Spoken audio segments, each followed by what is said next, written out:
ದೇವಾರಿ ಬಿಟ್ಟು ದುಡುಕುವಂತ ಸರ್ಕಾರಕ್ಕೆ ಎಲ್ಲಿಯವರೆಗೆ ಹೋರಾಟ ಗ್ರಾಮ ಪಂಚಾಯತಿ ನೌಕರರಿಗೆ ಸರ್ಕಾರಿ ನೌಕರರಿಂದ ಪರಿಗಣಿಸಲೇಬೇಕು. ಬಾಕಿ ವೇತನ ಕೊಡಲೇಬೇಕು. ಎಲ್ಲಿಯವರೆಗೆ ಹೋರಾಟ ಏನೇ ಬರಲಿ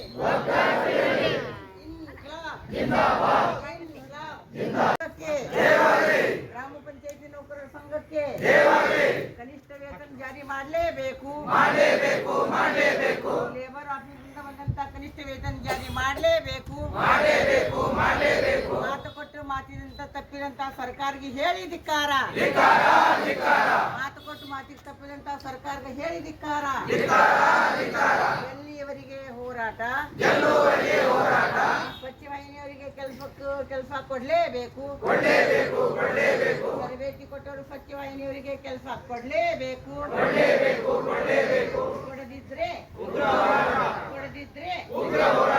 ಎಲ್ಲಿಯವರೆಗೆ ಸಂಘ ರಾಜ್ಯ ಸಮಿತಿಯ ಒಂದು ನಿರ್ದೇಶನ ಮೇರೆಗೆ ಇವತ್ತಿನ ದಿವಸ 18/8/2026 ರಾಜ್ಯಾದ್ಯಂತ ಏಕಕಾಲಕ್ಕೆ 31 ಜಿಲ್ಲಾ ಪಂಚಾಯತ್ಗಳ ಮುಂದೆ ಧರಣಿ ಸತ್ಯಾಗ್ರಹ ಹಮ್ಮಿಕೊಂಡು ಒಂದು ದಿನ ಸಾಂಕೇತಿಕವಾಗಿ ಧರಣಿಯನ್ನು ಮಾಡಿ ಕನಿಷ್ಠ ವೇತನ ಏನಪ್ಪ ಅಂತಂದ್ರೆ ದಿನಾಂಕ 22/5/2026 ಏನು ಹೊಸ ವೇತನ ಜಾರಿ ಮಾಡಿದ್ರು ಅದನ್ನೇನಪ್ಪ ಅಂತಂದ್ರೆ ನಮ್ಮ ಖಾತೆಗೆ ಇನ್ನೂ ಜಮಾ ಮಾಡಿಲ್ಲ. ಅದನ್ನು ಈಗ ಜಾರಿ ಮಾಡಿರ್ತಕ್ಕಂಥದ್ದು ಒಂದು ಸಂತೋಷ ವಿಷಯ ಆಗಿತ್ತು ನಮ್ಗೆ. ಈಗ ಮೊನ್ನೆ ನಡೆದಿರ್ತಕ್ಕಂಥ ಸಚಿವ ಸಂಪುಟ ಸಭೆಯಲ್ಲಿ ಅದನ್ನು ಉಪ ಸಮಿತಿಯನ್ನು ರಚನೆ ಮಾಡಿ ಅದನ್ನು ಅಲ್ಲಿಗೆ ವರ್ಗಾವಣೆ ಮಾಡಿದ್ದಾರೆ. ಅದರ ಒಂದು ಅಭಿಪ್ರಾಯವನ್ನು ತೆಗೆದುಕೊಂಡು ಅದನ್ನು ಜಾರಿ ಮಾಡ್ತಕ್ಕಂಥದ್ದು ಒಂದು ತಪ್ಪು ನಡೆಯನ್ನು ರಾಜ್ಯ ಸರ್ಕಾರ ಮಾಡ್ತಾ ಇದೆ. ಅದರಿಂದ ನಮಗೆ ತೊಂದರೆ ಆಗಲಿಕ್ಕಿದೆ. ಇವತ್ತು ದಿವಸ ಈಗಿನ ಬೆಲೆ ಏರಿಕೆಗೆ ಅನುಗುಣವಾಗಿ ವೇತನ ಏನಪ್ಪ ಅಂತಂದ್ರೆ ನಮಗೆ ಈಗಿರ್ತಕ್ಕಂಥ ವೇತನ ಅತಿ ಕಡಿಮೆ ಇದೆ. 22/5/2026 ಏನು ಕನಿಷ್ಠ ವೇತನ ಜಾರಿಯಾಗಿತ್ತು ಅದರ ಪ್ರಕಾರವಾಗಿ ನಮ್ಗೆ 24,000 ರೇಂಜಿಂದ 20,000ವರೆಗೆ ನಮಗೆಲ್ಲ ಸಿಬ್ಬಂದಿಗೆ ಒಂದು ವೇತನ ಸಿಗ್ತಾಯಿತ್ತು. ಅದರಿಂದ ನಮ್ಗೆ ಅನುಕೂಲ ಆಗ್ತದೆ. ಈಗಿರ್ತಕ್ಕಂಥದ್ದು ಏನಪ್ಪ ಅಂತಂದರೆ ಇದನ್ನು ವೇತನವನ್ನು ಪರಿಷ್ಕೃತ ವೇತನವನ್ನು ಪುನಃ ಏನಪ್ಪ ಅಂತಂದ್ರೆ ಅದನ್ನು ಉಪಸಮಿತಿ ರಚನೆ ಮಾಡಿ ಅದನ್ನು ಪುನರ್ ಪರಿಶೀಲನೆಗೆ ಒಳಪಡಿಸಿದ್ರಪ್ಪ ಅಂತಂದ್ರೆ ನಮಗೆ ಅದರಿಂದ ತೊಂದರೆ ಆಗ್ತದೆ ಅಂತಕ್ಕಂಥದ್ದನ್ನು ಒಂದು ರಾಜ್ಯ ಸರ್ಕಾರಕ್ಕೆ ನಾವು ದಿವಸ ವಿನಂತಿಯನ್ನು ಮಾಡ್ಕೊತೀವಿ. ಇದ್ದಿರ್ತಕ್ಕಂಥ 22/5/2026 ಒಂದು ಕನಿಷ್ಠ ವೇತನ ಪರಿಷ್ಕರಣೆ ಆದೇಶ ಅದನ್ನು ಯಥಾವತ್ತಾಗಿ ಜಾರಿ ಮಾಡಬೇಕು ಅಂತಕ್ಕಂಥ ನಮ್ಗೆ ಬೇಡಿಕೆ ಇದೆ. ಅದರ ಸಲುವಾಗಿ ನಾವು ಇವತ್ತಿನ ದಿವಸ ಜಿಲ್ಲಾ ಪಂಚಾಯತ್ ಕಚೇರಿ ಮುಂದೆ ಇವತ್ತಿನ ದಿವಸ ನಾವು ಧರಣಿಯನ್ನು ಹಮ್ಮಿಕೊಂಡಿದ್ದೀವಿ. ನನ್ನ ಹೆಸರು ಲಾಲ್ ಅಹಮದ್ ಅಂತ ಹೇಳ್ರಿ, ಜಿಲ್ಲಾ ಪ್ರಧಾನ ಕಾರ್ಯದರ್ಶಿ. ಈ ನೇತೃತ್ವದಲ್ಲಿ ಜಿಲ್ಲಾ ಪಂಚಾಯತಿ ಮುಂದುಗಡೆ ಇವತ್ತು ಒಂದು ದಿವಸದ ಸಾಂಕೇತಿಕ ಧರಣಿ ನಡೀತು. ಈ ರಾಜ್ಯದಾದ್ಯಂತ ಈ ಒಂದು ಹೋರಾಟ ನಡೀತಾ ಇದೆ. ರಾಜ್ಯ ಸಮಿತಿಯ ಕರೆ ಮೇರೆಗೆ ಇವತ್ತು ಇಲ್ಲಿ ಜಿಲ್ಲಾ ಪಂಚಾಯತ್ ಮುಂದೆ ಈ ಧರಣಿ ನಡೀತು. ಕನಿಷ್ಠ ವೇತನ ಜಾರಿಯಾಗಬೇಕು ಅಂತ ಲೇಬರ್ ಕೋರ್ಟ್ ಆದೇಶ ಮಾಡಿದೆ, ಲೇಬರ್ ಇಲಾಖೆ ಆದೇಶ ಮಾಡಿದೆ, ಸರ್ಕಾರ ಕೂಡ ಒಪ್ಪಿಕೊಂಡಿದೆ. ಆದರೆ ಅದನ್ನು ಜಾರಿ ಮಾಡಲಿಕ್ಕೆ ಇವತ್ತು ತಯಾರಿಲ್ಲ. ತಕ್ಷಣವೇ ಇವತ್ತು ಕನಿಷ್ಠ ವೇತನ ಜಾರಿ ಮಾಡಬೇಕು ಮತ್ತು ಅದು ಬಟವಾಡೆ ಆಗಂಗೆ ಮಾಡಬೇಕು ಮತ್ತು ಸೇವಾ ಹಿರಿತನದ ಆಧಾರದ ಮೇಲೆ ಅವರಿಗೆ ಹೆಚ್ಚಿನ ಒಂದು ಸಂಭಾವನೆ ಕೊಡುವಂಥದ್ದು ಆಗಬೇಕು. ಮತ್ತು ಸ್ವಚ್ಛ ವಾಹಿನಿಯವರಿಗೆ ಅವರು ಈ ಸ್ವಚ್ಛ ವಾಹಿನಿಗೆ ಗಾಡಿ ಕೊಡ್ತಾ ಇಲ್ಲ, ಅವ್ರಿಗೆ ಆ ಗಾಡಿಯನ್ನು ಕೊಡಬೇಕು. ಮತ್ತು ಬಾಕಿ ನಿಂತಹ ವೇತನಗಳು ಭಾಳಷ್ಟು ಜನರು ವೇತನಗಳು ಬಟವಾಡೆ ಆಗ್ತಾಯಿಲ್ಲ. ವಿಡಿಯೋಗಳು ಅವ್ರನ್ನ ಭಾಳಷ್ಟು ಸತಾಯಿಸ್ತಾರೆ. ಅದನ್ನು ಜಿಲ್ಲಾ ಆಡಳಿತ ಗಮನಕ್ಕೆ ತಗೋಬೇಕು ಮತ್ತು ಅದನ್ನು ಬಟವಾಡೆ ಮಾಡಬೇಕು ಅಂತೇಳಿ ಆಗಲೇ DS1 ಸಾಹೇಬರಿಗೆ ಹೇಳಿದ್ದೀವಿ. ಅವ್ರು ತಕ್ಷಣ ಇದ್ರ ಬಗ್ಗೆ ನಾವು ಕ್ರಮ ತಗೋತೀವಿ ಅಂತ ಹೇಳಿದ್ದಾರೆ. ಹಾಗಾಗಿ ಇವತ್ತಿನ ಒಂದು ನಮ್ಮ ಧರಣಿ ಸತ್ಯಾಗ್ರಹ ಒಂದು ಯಶಸ್ವಿ ಹೋರಾಟ ಆಯಿತು ಅಂಥೇಳಿ ಈ ಸಂದರ್ಭದಲ್ಲಿ ತಮ್ಮ ಮುಖಾಂತರ ಹೇಳ್ತಾ ಇದ್ದೀನಿ. ಹೆಸರು ಸರ್? ನನ್ನ ಹೆಸರು ಅಣ್ಣಾರ ಏಳಿಗೆ, CIT ಗ್ರಾಮ ಪಂಚಾಯತ್ ನೌಕರ ಸಂಘದ ಜಿಲ್ಲಾ ಗೌರವಾಧ್ಯಕ್ಷ. ಪಂಚಾಯತ್ ನೌಕರ ಸಂಘದ ಇವತ್ತಿನ ಹೋರಾಟ ಇಲ್ಲದ ಇಡೀ ರಾಜ್ಯ ಸಮಿತಿ ಕೆರೆ ಮೇರೆಗೆ ಈ ಹೋರಾಟ ಪ್ರಾರಂಭ ಮಾಡಿದ್ದಾರೆ. ಈ ಹೋರಾಟದ ಮೇನ್ ಉದ್ದೇಶ ಏನದ ಅಂದ್ರೆ 22 ದಿವಸ ಕಾರ್ಮಿಕ ಇಲಾಖೆಯವರು ಒಂದು ಆದೇಶ ಮಾಡಿದ್ದಾರೆ. ಕನಿಷ್ಠ ವೇತನ 24,000 ಮೇಲ್ಪಟ್ಟು ಕೊಡಬೇಕು ಅಂತ. ಅದು ಜಾರಿ ಆಗಿಲ್ಲ. ಅದು ಪ್ರಮುಖ ಬೇಡಿಕೆ ಅದ. ಅದರ ಜೊತೆ ಒಳಗೆ ನಮ್ಮ ಮಹಿಳಾ ಸಂಘಟನೆಯಿಂದ ಇನ್ನೂ ಒಂದು ಬೇಡಿಕೆ ಏನದಂದ್ರೆ ಈ ಸ್ವಚ್ಛ ವಾಹಿನಿಯವರಿಗೆ ಎಲ್ಲಿ ಬೇಕಾದಲ್ಲಿ ಆಗಲಿ EMS ಮುಖಾಂತರ ಪೇಮೆಂಟ್ ಫಿಕ್ಸ್ ಆದ್ರೂ ನಮ್ಮ ಚೌಡ್ಯಾಳ ಪಂಚಾಯತಿದವ್ರಿಗೆ 8 ತಿಂಗಳದು ಪೇಮೆಂಟ್ ಕೊಟ್ಟಿಲ್ಲ ಅದು ಹೆಣ್ಮಕ್ಳಿಗೆ.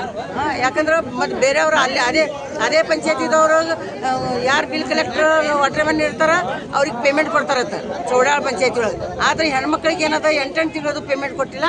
ಆಮೇಲೆ ಆಗಾಳೆ ಅಣ್ಣಾರ ಹೇಳಿದವ್ರು ಹೇಳಿದಾಗ ಸ್ವಚ್ಛ ವಾಹಿನಿದವ್ರಿಗೆ ಟ್ರೈನಿಂಗ್ ಕೊಟ್ಟಾರ 5 ದಿವಸದ. ಆಮೇಲೆ ಸರ್ಟಿಫಿಕೇಟ್ ಕೊಟ್ಟಾರ. ಆದ್ರೆ ಎಲ್ಲಿನೂ ಕೆಲ್ಸಕ್ಕೆ ತಗೋತಾ ಇಲ್ಲ. ಈ ಆಗಾಳೆ ನಾವು ಒಬ್ರು ಹೆಣ್ಮಕ್ಳು ಬಂದಿದ್ರು, ಅವರು ಮನೆಯವ್ರು ತಿರ್ಕೊಂಡಾರ. ಅವ್ರು ವಿಧವೆಯರು ಅದಾರ, ಅವ್ರ ಮಗ ಫಿಸಿಕಲ್ ಹ್ಯಾಂಡಿಕ್ಯಾಪ್ ಅದಾರ. ಅಂಥವ್ರಿಗೆ ಸಹ ಆಸ್ಪತ್ರೆ ಮಾಡಿಕೊಡುದಿಲ್ಲ. ಅವ್ರಿಗೆಲ್ಲರಿಗೆ ಆಸ್ಪತ್ರೆ ಮಾಡಿಕೊಡ್ಬೇಕು. ಇಲ್ಲಾಂದ್ರೆ ಮುಂದಿನ ದಿವಸದೊಳಗೆ ಈ ಮಹಿಳೆಯರಿಗೆ ತೊಗೊಂಡು ಸ್ವಚ್ಛ ವಾಹಿನಿಯವ್ರು ಎಷ್ಟು ಜನ ಅದಾರೋ ಅವ್ರಿಗೆ ತೊಗೊಂಡು ಸೆಪ್ರೇಟ್ ಹೋರಾಟ ಮಾಡಬೇಕಾಗ್ತದೆ ಅನ್ನೋ ವಿಷಯ ನನ್ನ ವಿನಂತಿ ಇದೆ. ಸಾಹೇಬರಿಗೆ ವಿನಂತಿ ಇದೆ, ಹೆಣ್ಮಕ್ಳಿಗೆ ಸರಿಯಾಗಿ ಪೇಮೆಂಟ್ ಕೊಡಬೇಕು. EMF ಮುಖಾಂತರ ಆದವ್ರಿಗೆ EMF ಮುಖಾಂತರ ಕೊಡಬೇಕು. ಸ್ವಚ್ಛ ವಾಹಿನಿಗಾರಿಗೆ ಏನದ ಅವ್ರಿಗೆ ಇಮಿಡಿಯೇಟ್ಲಿನೇ 15ನೇ ಹಣಕಾಸಿನ ಒಳಗೆ ಇದು ಮಾಡ್ತೀವಿ ಅಂತಾರೆ. ಇನ್ನೊಂದು 15 ದಿವಸಿನ ಗಡುವು ಕೊಟ್ಟಾರ. 15 ದಿವಸ ಒಳಗಿಲ್ಲ, 1 ತಿಂಗಳ ಒಳಗಾಗರೆ ಅವ್ರಿಗೆ ಕೆಲಸಕ್ಕೆ ತೊಗೊಂಡು ಅವ್ರಿಗೆ ಪೇಮೆಂಟ್ ಕೊಡಬೇಕು ಅಂತ ನಮ್ಮ ಬೇಡಿಕೆ ಇದೆ. ಅಖಿಲ ಭಾರತ ಜನವಾದಿ ಮಹಿಳಾ ಸಂಘಟನೆ ಮುಖಂಡರು ಸುರೇಖಾ ರಾಜ್. ಇವತ್ತು ಈ ಒಂದು ಕರ್ನಾಟಕ ರಾಜ್ಯಾದ್ಯಂತ ಒಂದು ರಾಜ್ಯ ಸಮಿತಿಯ ಕರೆ ಮೇರೆಗೆ ಎಲ್ಲ ಜಿಲ್ಲಾ ಪಂಚಾಯತಿಗಳ ಮುಂದುಗಡೆ ಈ ಒಂದು ಧರಣಿ ಸತ್ಯಾಗ್ರಹವನ್ನು ಹಮ್ಮಿಕೊಳ್ಳಲಾಗಿದ್ದು, ಅದರಂತೆ ಈ ಒಂದು ವಿಜಯಪುರ ಜಿಲ್ಲಾ ಪಂಚಾಯತಿ ಮುಂದೆ ಕೂಡ ನಾವು ಧರಣಿ ಸತ್ಯಾಗ್ರಹವನ್ನು ಹಮ್ಮಿಕೊಂಡಿದ್ದು, ಮನವಿಯನ್ನು ಈಗಾಗಲೇ ಮೇಲಾಧಿಕಾರಿಗಳಿಗೆ ಸಲ್ಲಿಸಿದ್ದೇವೆ. ಆ ಮನವಿಯಲ್ಲಿ ಹಲವಾರು ನೌಕರರ ಬೇಡಿಕೆಗಳಿದ್ದು, ಆ ಒಂದು ಧರಣಿ ಸತ್ಯಾಗ್ರಹ ಸ್ಥಳಕ್ಕೆ ಮಾನ್ಯ ಉಪಕಾರ್ಯದರ್ಶಿರವರು ಜಿಲ್ಲಾ ಪಂಚಾಯತ್ ವಿಜಯಪುರ ಅವರು ಬಂದು ಮನವಿಯನ್ನು ಸ್ವೀಕರಿಸಿದ್ದಾರೆ. ಆ ಮನವಿ ಪ್ರಕಾರ ನಮ್ಮೆಲ್ಲ ನೌಕರರ ಬೇಡಿಕೆಗಳನ್ನು ಈಡೇರಿಸಬೇಕಂತ ಹೇಳಿ ಅವರಲ್ಲಿ ವಿನಂತಿಸಲಾಗುವುದು. ಧನ್ಯವಾದಗಳು. ನನ್ನ ಹೆಸರು ಚಂದ್ರಶೇಖರ್ ವಾಲಿಕರ್ ಅಂತ, ಗ್ರಾಮ ಪಂಚಾಯತಿ ಕನ್ನೂರು. ನಮ್ಮ ವಾಹಿನಿಯವರಿಗೆ ಧನ್ಯವಾದಗಳನ್ನು ತಿಳಿಸುತ್ತಾ, ಇವತ್ತು ಜಿಲ್ಲಾ ಪಂಚಾಯತಿಯ ಒಂದು ದಿನದ ಸಾಂಕೇತಿಕ ಧರಣಿಯ ಸಂಕೇತವಾಗಿ ಇವತ್ತು ಜಿಲ್ಲಾ ಪಂಚಾಯತಿಯಲ್ಲಿ ಧರಣಿಯನ್ನು ಹಮ್ಮಿಕೊಂಡಿದ್ದೆವು. ಆ ಧರಣಿಯ ನಿಮಿತ್ತವಾಗಿ ಇವತ್ತು ನಮ್ಮ ವೇತನ ಪರಿಷ್ಕರಣೆ ಹಾಗೂ ಸ್ವಚ್ಛ ವಾಹಿನಿಯರ ವೇತನ ಮತ್ತು ಇನ್ನಿತರ ಸಮಸ್ಯೆಗಳನ್ನು ಇಲ್ಲಿ ನಾವು ಜಿಲ್ಲಾ ಪಂಚಾಯತಿ ಧರಣಿಯನ್ನು ನಡೆಸಿದ್ದೀವಿ. ಅದಕ್ಕಾಗಿ ಆದ ಕಾರಣ ಜಿಲ್ಲಾ ಪಂಚಾಯತಿಯ ಉಪಕಾರ್ಯದರ್ಶಿಗಳಂತ ಶ್ರೀ ಪ್ರಕಾಶ್ ಸರ್ ಅವರು ಬಂದು ನಮ್ಮ ಬೇಡಿಕೆಯನ್ನು ತೆಗೆದುಕೊಂಡು ಎಲ್ಲ ಸಮಸ್ಯೆಗಳನ್ನು ಸರ್ಕಾರ ಮಟ್ಟದಲ್ಲಿ ಬಗೆಹರಿಸುತ್ತೆ ಹೇಳಿ ಆಶ್ವಾಸಿಸಿಕೊಟ್ರು ಅಂತ ಹೇಳಿ ಈಗ ನಾನು ಈ ಸಂದರ್ಭ ಮುಖಾಂತರ ಹೇಳ್ತೇನೆ. ನಾನು ನಾರಾಯಣ ಬಡಗರ್, ಜಿಲ್ಲಾ ಅಧ್ಯಕ್ಷರು, ವಿಜಯಪುರ. ಲಚ್ಚಣ ಪಂಚಾಯತಿದಿಂದ ರೀ ನಮಗೆ ಕೆಲ್ಸಿಗೆ ಹೋಗಿ 2 ವರ್ಷ ಆಯ್ತು ಕೆಲಸ ಮಾಡೀವ್ರಿ.